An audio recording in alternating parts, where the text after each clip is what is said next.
Stopping in at your neighborhood pub to meet up with friends can be a singular pleasure, but for historian Glenn Mulford, it became so much more. I like drinking beer, and I loved history. As time went on, sitting in a bar, explaining to some of my regular buddies, having a beer, that about the history of a certain hotel. And that's when it clicked. That's when it dawned on me. Hey, Kathy. What dawned on him was that the history of pubs and saloons was actually a social history, providing a valuable snapshot of times gone by. Pubs really was the blue-collar club for a lot of men in particular. And then as the beer parlors came on tap, for women too, which had their own section. So yes, it was, the more I researched and looked into it, the better it got. In fact, the information that Glenn had begun to gather was so rich and fascinating that he began to write about it. First in a blog, then in newspaper and magazine articles, and ultimately in a book. Yes, my book, Aqua Vitae, which translates from Latin to English, called The Water of Life. And it's a history of the saloons and hotel bars before Prohibition, which began in 1917. So it was roughly from the period 1851 to 1917.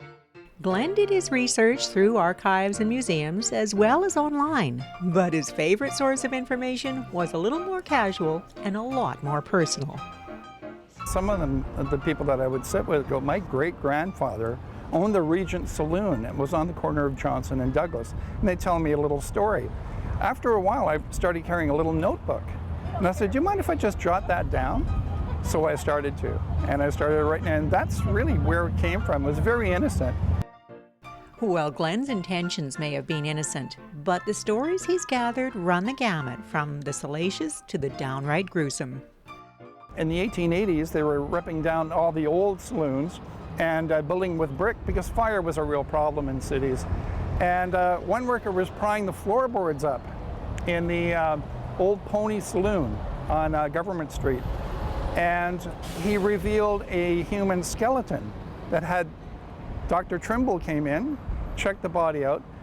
Later it was determined that this person was killed, stuffed under the floorboards of the office, and everything was hush-hush. So there was some pretty scary and bizarre moments that happened during the gold rush and other times.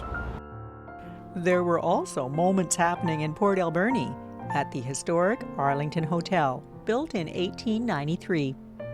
It was a social gathering place for the farmers and workers in sawmills and those that worked out in the woods, especially in the very early years. There were only a few houses here, and that hotel really served as a very important function in town, especially long before the days of radio, television, and the internet. Luckily, even in the days of the internet, there are historians like Glenn giving us all a peek behind the saloon doors of yesteryear. Aqua Vitae is published by Touchwood Editions and is available online or in bookstores.